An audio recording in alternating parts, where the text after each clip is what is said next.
यदि आपको समझ नहीं आया है ये टेक्निक क्यों यूज लेते हैं, इम्यूनो टेक्निक का यूज क्या होता है, ये भी आपको डिटेल में पढ़ेंगे समझ आ जाएगा। तो माइंड में जितने भी क्वेश्चन हैं उनको जगाए रखें, तो आगे आने वाली क्लास के अंदर आपको पूरा क्लियर समझ आएगा कि ये टेक्निक हम क्यों यूज़ कर रहे हैं, क्या यूज़ कर रहे हैं, कैसे यूज़ कर रहे हैं, कहाँ हमारे लिए काम का है और हमको इसका नॉलेज क्यों होना चाहिए।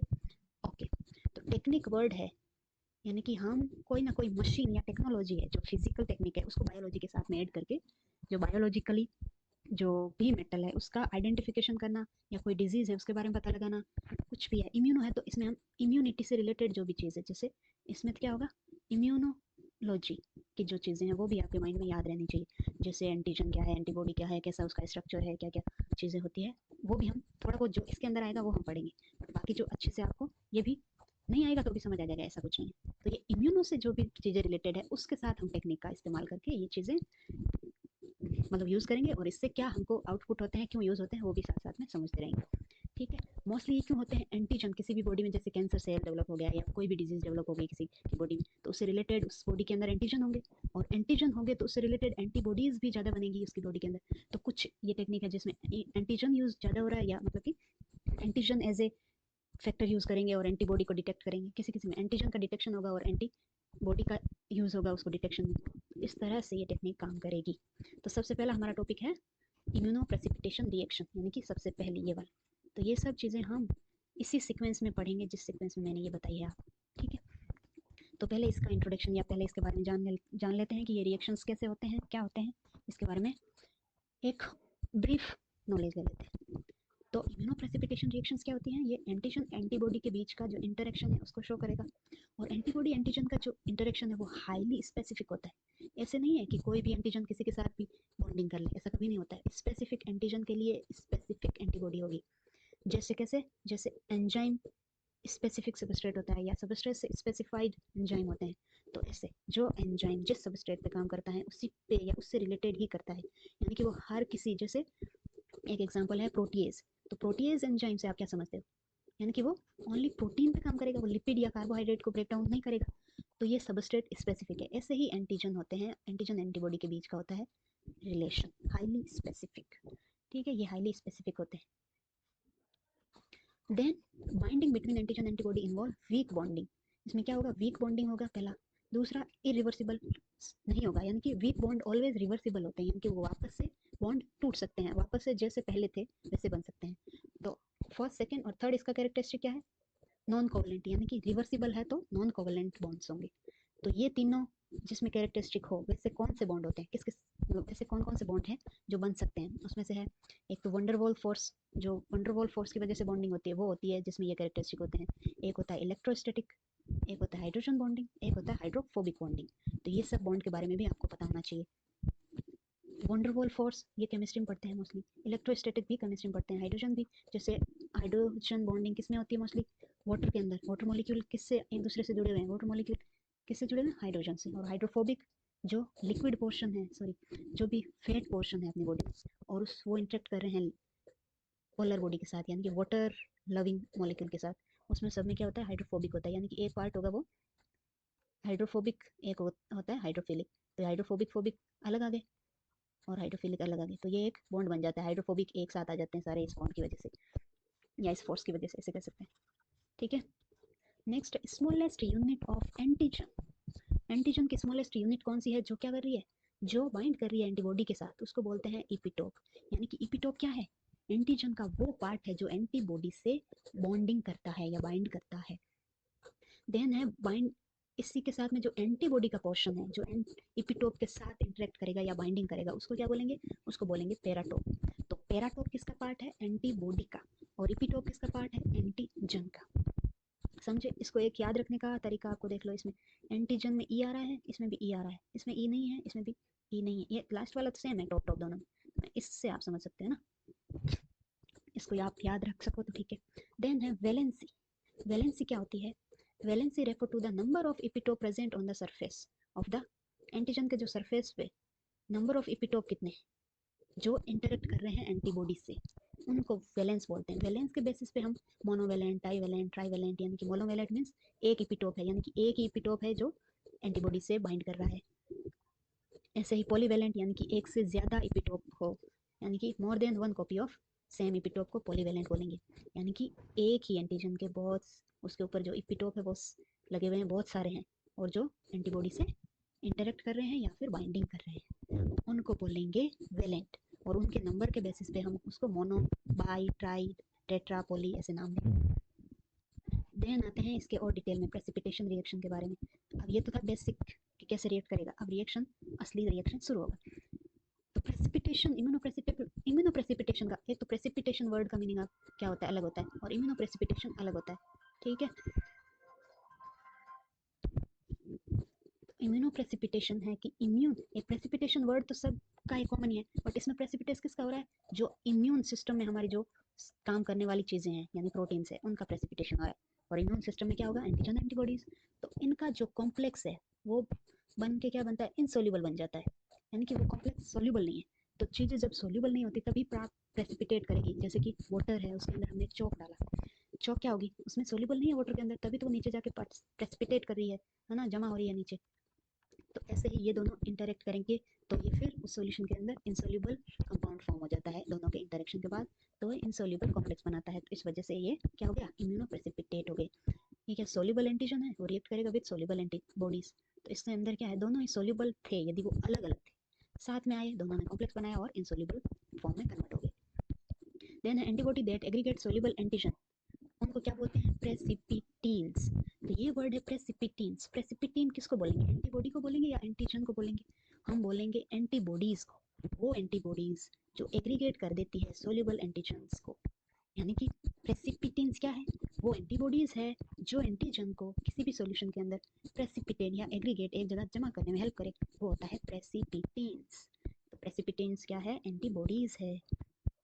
Formation of antigen antibody lattice depend on the valency of both antigen and antibody, यानी कि जो एंटीबॉडी और एंटीजन के बीच में जो लैटिस बनता है, यानी कि जो बॉन्ड बनता है, मतलब एक से ज्यादा बॉन्ड है तो ऐसे लैटिस यानी कि एक जालीनुमा बन जाएगा ना, और एक से ज्यादा होगा, तो ये डिपेंड किस पे करता है, वैलेंसी, कि ये लैटिस कैसा बनेगा, मोनोवेलेंट बनेगा, डाइवेलेंट बनेगा, ट्राइवेलेंट बनेगा, तो ये किस पे डिपेंड करेगा, वैलेंसी पे। एक ही वैलेंसी है, यानी कि एक ही इपिटोप है या एक ही पैराटोप है, तो क्या बनेगा, मोनोवेलेंट। तो उस ये सब चीजें किस पे डिपेंड करी है, वैलेंसी पे डिपेंड करी है कि लैटिस कैसा फॉर्म होगा। Antibody must be bivalent for precipitation reaction to occur, इसमें क्या बोला है, मिनिमम क्राइटेरिया, एंटीबॉडी बाइवेलेंट होना जरूरी है, यानी कि मोनोवेलेंट है वो प्रेसिपिटेट नहीं करवा सकता है, एंटीबॉडी मोनोवेलेंट हो सकता है, बट वो फिर प्रेसिपिटेशन के लिए यदि हम कोई रिएक्शन करवा रहे हैं जिसमें ये प्रेसिपिटेशन रिएक्शन करवानी है और हमने एंटीबॉडी है वो मोनोवेलेंट ले ली, तो हमारा प्रेसिपिटेशन नहीं फॉर्म होगा। ये एंटीबॉडी पे फिर है, monovalent Feb fragment can not form precipitate, यानी कि ये जो फेब फिलामेंट है, जो ऊपर वाला फिलामेंट है, ये वाई शेप में होता है, ये है एफसी रीजन और ये है फेब रीजन, है ना। तो जो ये फेब रीजन है उसके अंदर डाइवेलेंट होना, ये डाइवेलेंट है, सिर्फ ये एक ही होगा, तो ये प्रेसिपिटेट नहीं करवा सकता, ऐसे बोलना चाह रहे हैं। और सेम ही ये अप्लाई होता है एंटीजन के ऊपर, एंटीजन या तो बाइवेलेंट होना चाहिए या फिर पॉलीवेलेंट, मतलब कि बाइवेलेंट से ऊपर होना चाहिए। बाइंड विथ मल्टीपल एंटीबॉडी, तो इससे क्या होगा, एक से ज़्यादा एंटीबॉडी के साथ ये रिएक्ट कर सकता है, तो इससे चैन बनेगा एक, यानी कि एक ही एंटीजन था और ये एंटीबॉडी थी, तो ये एंटीबॉडी एक यहाँ आके लग गई, बाइवेलेंट है तो, और एक दूसरी एंटीबॉडी यहाँ आके लग गई, ठीक है।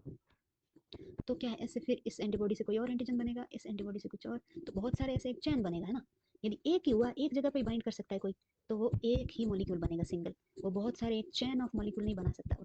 चैन होती है तो क्या होता है, उस मॉलिक्यूल का भार बढ़ जाता है, तो भार बढ़ेगा तो प्रेसिपिटेशन में हेल्प करेगा।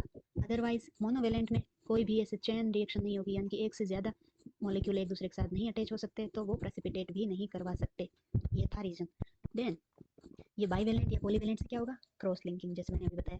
तो antigen antibody produce large complex which become insoluble and precipitate out the solution, तो लार्ज कॉम्प्लेक्स बनेगा जिसकी वजह से क्या होगा, उसमें वेट बढ़ेगा तो वो प्रेसिपिटेट होने में हेल्प करेगा और वो इनसॉल्युबल बन जाएगा।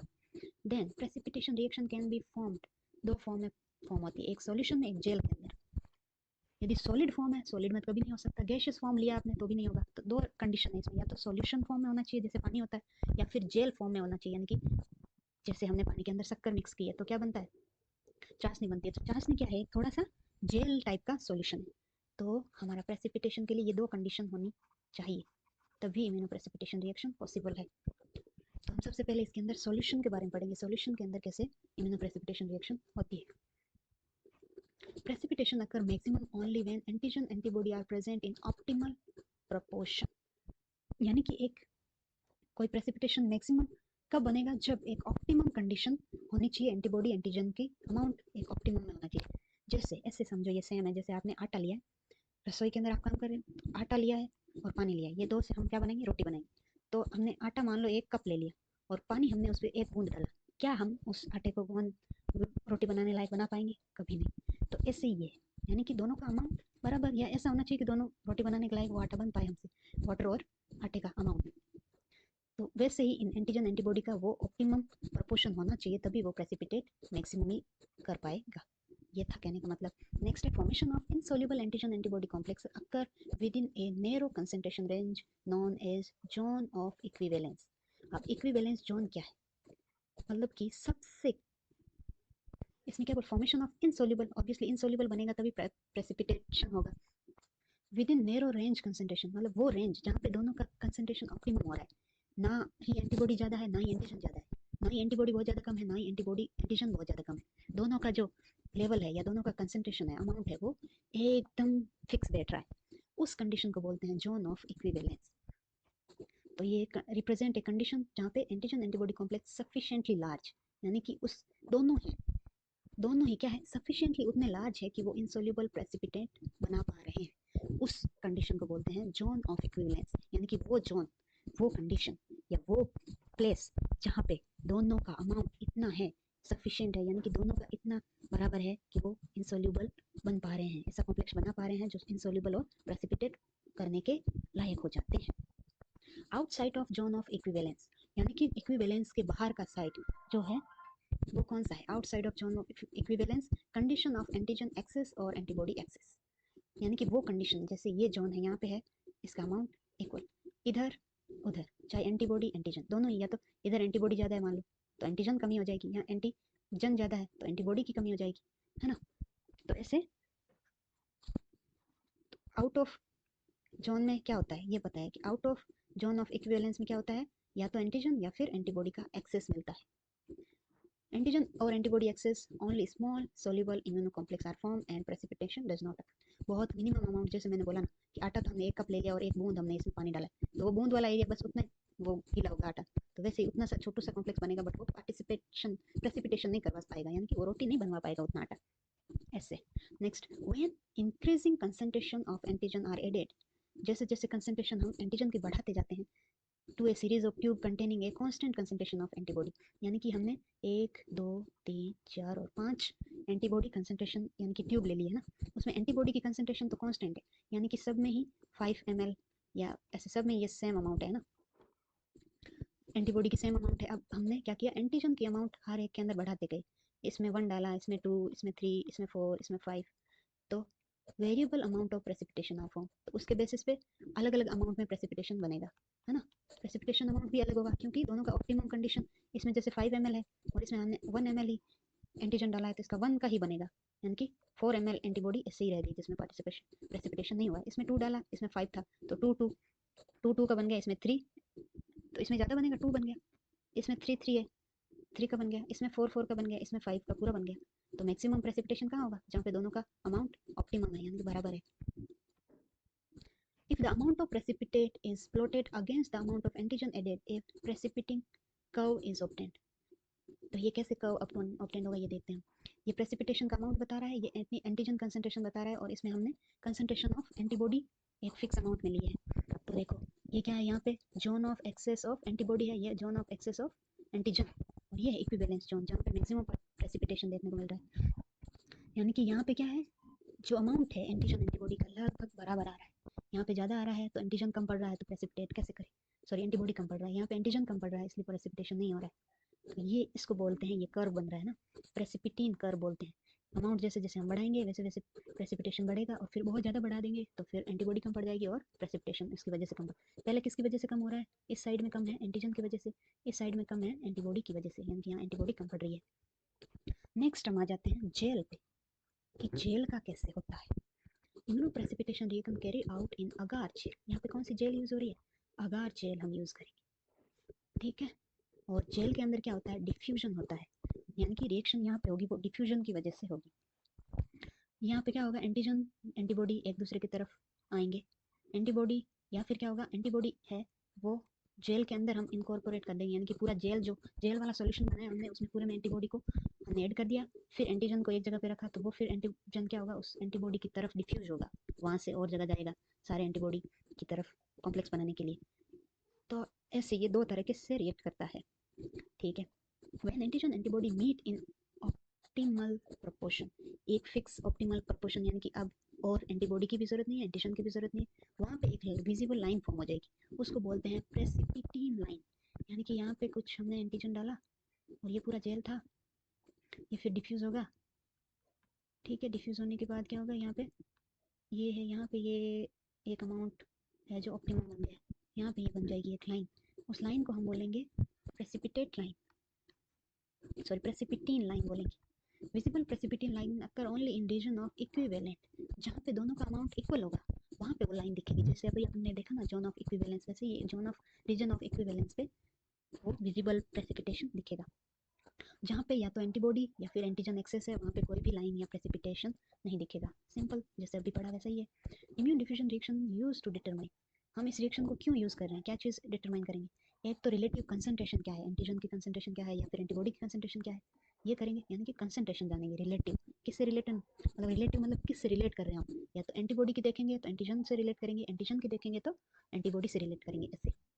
दूसरा हम क्या कर सकते हैं इससे, एंटीजन का आइडेंटिफिकेशन, यानी कि किस तरह का एंटीजन है वो भी आइडेंटिफाई कर सकते हैं, किस तरह का या फिर कितना अमाउंट में है, क्या चीज़ एक्सेस है वो पता कर सकते हैं, यानी कि शुरू में प्रेसिपिटेशन नहीं हो रहा है, बढ़ाने एंटीजन बढ़ा रहे हैं तो प्रेसिपिटेशन हो रहा है, यानी कि एंटीजन तो प्रेजेंट है, या फिर बढ़ाने पे भी जो हमने सोचा था, जिस जो भी सैंपल हमने लिया है उसमें सोचा एंटीजन है, बट हम बढ़ाते जा रहे हैं फिर भी प्रेसिपिटेशन नहीं हो रहा है, तो इसका मतलब एंटीजन उसमें है ही नहीं, सिर्फ एंटीजन अकेला प्रेसिपिटेट नहीं कर पा रहा है।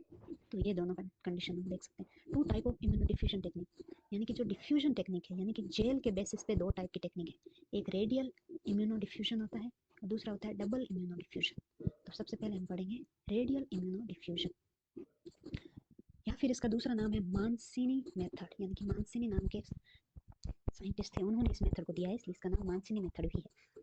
तो रेडियल इम्यूनो डिफ्यूजन में क्या होता है, सिंपल क्वांटिटेटिव ऐसे, हमने क्या है क्वांटिटेटिव ऐसे है, ये क्वांटिटी जानने के लिए ये मेथड यूज होता है, कंसंट्रेशन ऑफ एंटीजन, एंटीजन की क्या क्वांटिटी अमाउंट है वो देखने के लिए इसको यूज किया जा सकता है। In this method, antigen sample is placed in a vial and allowed to diffuse into agar gel containing antibody।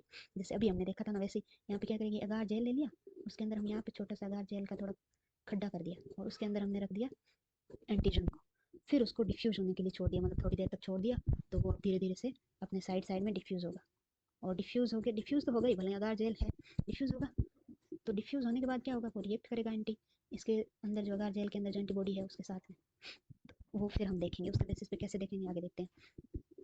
Antigen form, antigen क्या फॉर्म कर रहा है, antigen uniformly distribute throughout the agar gel, और antibody को तो हमने agar gel में uniformly distribute करके ही अगार जेल बनाया है, ये है ना।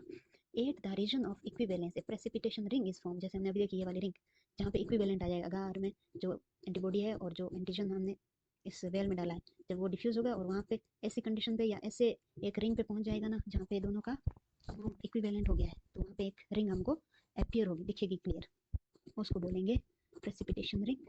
डायामीटर ऑफ प्रेसिपिटेटिंग रिंग, जो डायामीटर है मतलब ये डिफ्यूज हो गया कितना दूर गया, इतना दूर गया, इतना दूर गया, या इतना ही दूर गया, या इतना दूर गया, तो उसके बेसिस पे इसको देखेंगे proportion to the logarithm of antigen concentration since the amount of antibody in gel remain constant। तो ये हम डायामीटर, ये इसके बेसिस पे हम क्या देख रहे हैं, डायामीटर ऑफ प्रेसिपिटेशन रिंग, जो रिंग बन रही है उसका डायामीटर क्या है, यानी इतना सा है या फिर इतना है या फिर इतना है, तो ये क्या diameter is proportional with precipitation ring का जो डायमीटर है वो किसके प्रोपोर्शन में है, वो लॉगरिथम ऑफ एंटीजन, यानी कि एंटीजन का लॉगरिथम है उसके उसके प्रोपोर्शनल होता है एंटीजन कंसंट्रेशन, है ना। क्योंकि एंटीजन का क्यों देख रहे हैं, एंटीबॉडी का क्यों नहीं देख रहे हैं, क्योंकि एंटीबॉडी को तो हमने क्या है एक यूनिफॉर्मली डिस्ट्रीब्यूटेड फॉर्म में यूज किया है जेल के अंदर ही, इसकी वजह से हम सिर्फ एंटीजन को देख रहे हैं, ठीक है। तो इससे हम क्या करते हैं, क्वांटिफाई कर लेते हैं एंटीजन को। Different concentration of standard antigen are run on the same gel, मतलब एक ही जेल है, एक टाइप की जेल है, ऐसे हमने तीन चार तरह के जेल बना दिए और फिर हमने इसके एंटीजन के अलग अलग कंसंट्रेशन को यूज़ किया, यानी कि ये जो जेल थी, ये जेल है, ये जेल है, फिर हमने एंटीजन इसमें अलग अलग, इसमें कम अमाउंट का एंटीजन लिया, इसमें ज़्यादा, इसमें ज़्यादा, इसे कंसंट्रेशन हम डिफरेंट डिफरेंट लिए। तो एक ही जेल पे हम डिफरेंट डिफरेंट कंसंट्रेशन से एंटीजन के डायमीटर, एंटीजन के स्टैंडर्ड को पता कर सकते हैं डायमीटर के बेसिस पे, पार्टिसिपेटिंग रिंग के डायमीटर के बेसिस पे मेजर कर सकते हैं।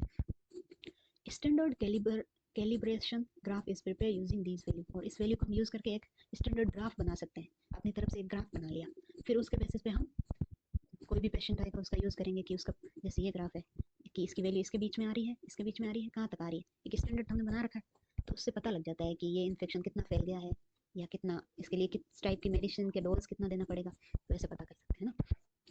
Antigen concentration of unknown sample is determined by measuring the diameter of their precipitation, तो यही मैंने बोला, जो अननोन से स्टैंडर्ड कैलिब्रेशन ग्राफ बना लिया हमने, फिर इससे बेसिस पे हम कोई भी एंटीजन कंसंट्रेशन हमने ली, अननोन है, हमको पता नहीं इसमें सैंपल में कितने क्या एंटीजन है, तो उसके बेसिस पे हम मेजर कर लेंगे कि इसका डायमीटर किस कहाँ पे आ रहा है, और फिर हम उसके अकॉर्डिंग उसका मेजरमेंट करेंगे, उसके अकॉर्डिंग हम आगे का प्लान करेंगे कि इस पे हमको कैसे एक्ट करना है, किस टाइप की मेडिसिन डेवलप करनी है या देनी है, ऐसे।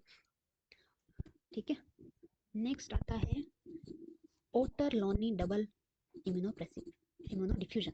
वो जो डबल इम्यूनो डिफ्यूजन है उसको देने वाले का नाम है ओटरलोनी, डेवलप बाय ओटरलोनी। ये टेक्निक किसने डेवलप की है? ओटरलोनी ने, तो इसका नाम, इसलिए इसका नाम ही हमने यही रख दिया। ठीक है, तो ये इसके अंदर क्या होता है ये देखते हैं।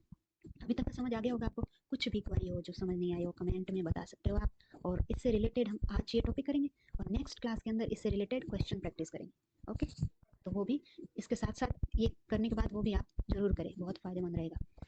नेक्स्ट है, in this method both antigen antibody diffuse radially from well toward each other, establish a concentration gradient. क्या हो रहा है कि ये रेडियली जो भी हो रहा था, रेडियली इसमें डबल है, डबल है तो एंटीजन और एंटीबॉडी दोनों के लिए डबल, ये वर्ड यूज किसके लिए हुआ है? एंटीजन एंटीबॉडी दोनों के लिए, यानी कि इसमें रेडियली डिफ्यूजन दोनों का ही हो रहा है टुवर्ड ईच अदर। ठीक, कैसे हो रहा है ये भी बताएंगे, और ये भी कंसंट्रेशन ग्रेडियंट के ऊपर डिपेंड करेगा कि वो कितना डिफ्यूज होंगे एक दूसरे की तरफ। ठीक है, तो इसमें दो कंडीशन है, यदि हमने एंटीजन एंटीबॉडी का डिफ्यूजन फास्ट करना है तो कंसंट्रेशन बढ़ा देना है दोनों का, स्लो करना है तो साइज है मॉलिक्यूल का वो बढ़ा देना है, यानी कि मॉलिक्यूलर साइज बड़ी होगी, कोई भी बड़ा इंसान धीरे चल पाता है, तो ये दो कंडीशन में हम इस पे वर्क करते हैं। चलो देखते हैं फिर आगे। इसके अंदर भी प्रेसिपिटिन लाइन बनेगी, एंटीजन एंटीबॉडी जहाँ पे मिल रही है वहाँ पे क्या होगा, जोन ऑफ इक्विवेलेंस होगा, वहाँ पे एक प्रेसिपिटिन लाइन बनेगी। ठीक है, this technique is use for detection, identification and quantification of antigen antibody. तो इसके अंदर डबल है, डबल मतलब दोनों ही होते हैं, तो इसमें हम दोनों एंटीजन एंटीबॉडी दोनों का क्वांटिफिकेशन, आइडेंटिफिकेशन, डिटेक्शन करते हैं। और इससे पहले वाले के अंदर क्या था, उसमें एंटीबॉडी को हम यूनिफॉर्मली, मतलब कि एक कांस्टेंट अमाउंट में यूनिफॉर्मली उस जेल के अंदर यूज किया था, और एंटीजन उस को ही हमने अलग अलग कंसंट्रेशन में यूज किया था, तो उसके अंदर हम एंटीजन का क्वांटिफिकेशन कर रहे थे। ठीक है, एंटीजेनिक रिलेशनशिप एनालिसिस, अब एंटीजन का रिलेशनशिप एनालाइज करेंगे, रिलेशनशिप किसके साथ? एंटीबॉडी के साथ obviously. Antigen relationship between two antigen, sorry antigenic relationship between two antigen can be analysed based on precipitin line pattern form against the same antibody. तो हम अब देख रहे हैं कि कंसंट्रेशन जब दोनों का ही अलग अलग ले रहे हैं तो कैसे क्वांटिफाई करेंगे, तो एंटीजन का रिलेशनशिप कैसे क्वांटिफाई करेंगे, वो करेंगे कि दो एंटीजन ले लिया हमने और एंटीबॉडी एक तरह का लिया, फिर हम देखेंगे कि दोनों एंटीजन उस एक एंटीबॉडी के साथ कैसे रिएक्ट कर रहे हैं, किस टाइप से उसमें जो लाइनिंग है, प्रेसिपिटेन लाइनिंग पैटर्न कैसा बन रहा है, डायमीटर, यदि पहला ये एंटीजन है ये दूसरा एंटीजन, इसका ये डायमीटर इतना बन रहा है, इसका इतना बन रहा है, तो ये दोनों एंटीजन, यानी कि ये एंटीबॉडी इसके साथ कैसे रिएक्ट कर रही है या कैसे बाइंड कर रही है, अलग तरीके से, इससे अलग तरीके से बाइंड कर रही है, तो इससे पता चलता है कि क्या एंटीजन एक ही तरह का, यदि इन्फेक्शन है, यानी एंटीजन है, कोई बैक्टीरिया, दो बैक्टीरिया अलग अलग वो इन्फेक्ट कर रहे हैं, तो वो क्या एंटीजन है, तो उस पर यदि एंटीबॉडी दोनों का ही मान लो ये प्रेसिपिटेशन इतना ही आया, तो इसका मतलब क्या हुआ, दोनों ही इन्फेक्शन के अंदर या दोनों ही एंटीजन के अंदर हम एक जैसे ही मेडिकल का या एक जैसा ट्रीटमेंट यूज कर सकते हैं। बट यदि नहीं है ऐसा, इन्फेक्ट जैसे बुखार हो तो अपन को जुकाम ही रहा है, बट जुकाम कराने वाला एंटीजन अलग अलग है। यदि आप दो दोस्त है, उसमें एक में इन्फेक्शन हुआ है टीबी का, एक में नॉर्मल कॉमन कोल्ड हुआ है, दोनों के अंदर ही इनिशियल रिएक्शन क्या होता है, दोनों के अंदर मतलब रेस्पिरेटरी सिस्टम में थोड़ा ऐसे इन्फेक्शन दिखेगा। तो इसमें यदि ये एंटीबॉडी एक ली हमने कोई, और उसके साथ ये दोनों एंटीजन एक जैसे ही रिएक्ट कर रहे हैं, एक जैसा ही प्रेसिपिटेशन पैटर्न आ रहा है, तो हम उसमें सेम एंटीबॉडी या सेम मेडिकल ट्रीटमेंट हो सकता है, अदरवाइज नहीं होगा। That is the application of this kind of technique. Next, different pattern are formed depend on whether the antigen, मतलब एंटीजन के डिपेंड करता है एंटीजन कैसा है, शेयर ऑल एपिटोप, यानी कि दोनों एपिटोप है वो दोनों ही सारे के सारे एपिटोप शेयर कर रहे हैं, या कुछ कुछ इपिटोप है वो सेम है दोनों के अंदर, या फिर कोई सा भी सेम नहीं है। क्या समझ आया कि दोनों एंटीजन के जो एंटी इपिटोप है वो सारे इपिटोप उस एंटीबॉडी के साथ रिएक्ट कर रहे हैं दोनों के, या फिर ये हो सकता है कि एक के अंदर सारे कर रहे हैं, दूसरे के अंदर दो तीन ही कर रहे हैं, तो ये थोड़ा डिफरेंट है इससे। या फिर एक के अंदर सारे कर रहे हैं, एक के अंदर बिल्कुल भी नहीं कर रहे हैं, या एक के अंदर थोड़े बहुत कर रहे हैं बट एक के अंदर बिल्कुल नहीं कर रहे हैं, कोई भी कंडीशन हो सकती है। तो इनके बेसिस पे हम डिफरेंट पैटर्न मतलब डिफरेंट पैटर्न कैसे बनेगा ये इस पे डिपेंड करता है कि इपिटोप किस टाइप के शेयर हो रहे हैं या किस टाइप के इपिटोप प्रेजेंट है, मोनोवेलेंट है, डाइवेलेंट है, पॉलीवेलेंट है, उस पे बेसिस पे, और दोनों में कितना डिफरेंस है दो एंटीजन के अंदर, एक के कितने शेयर हो रहे हैं, दूसरे के उसके सिमिलर कितने एंटीबॉडी सेम एंटीबॉडी के साथ शेयर हो रहे हैं, इस टाइप से।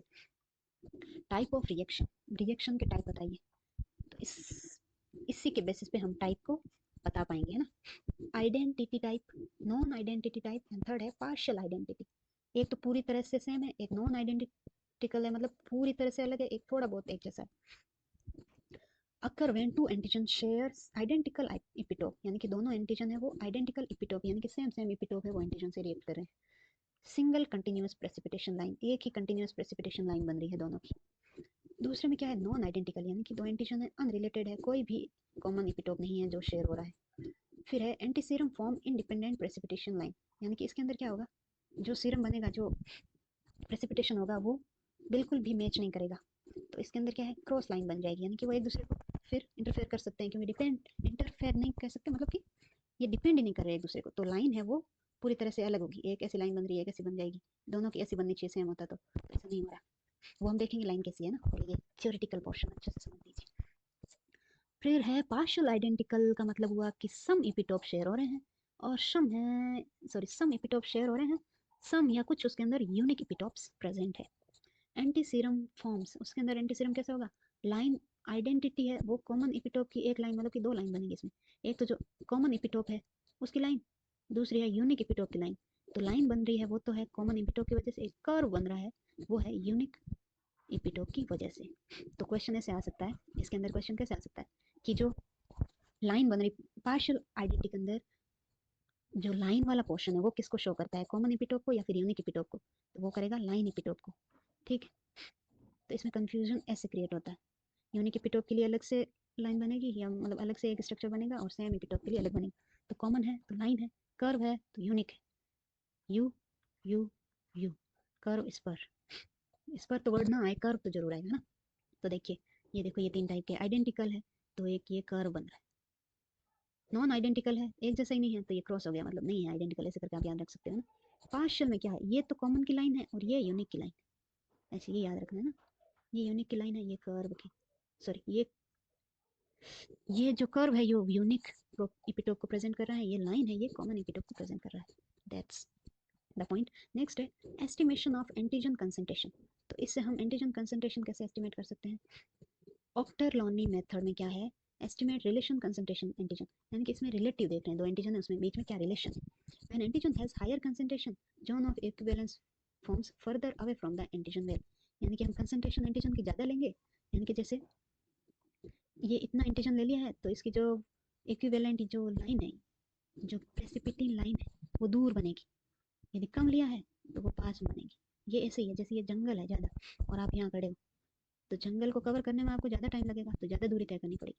यदि जंगल छोटू सा है तो इससे आप जल्दी निकल जाओगे, इस टाइप से ये कंसंट्रेशन फंक्शन कर रहा है। When antigen has lower concentration, zone of equivalence is closer to the antigen well, यानी कि ये वेल है, इसके अंदर हमने एंटीजन इतना साइड डाला है तो ये वेल के पास में ही जो लाइन है वो जोन ऑफ इक्विवेलेंस बनेगा।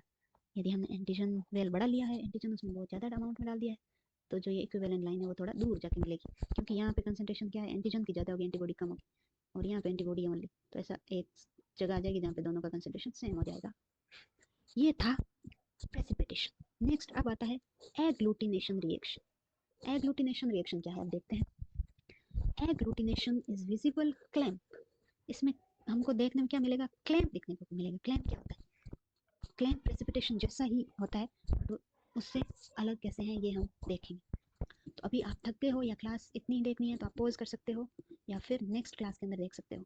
Okay, bye bye.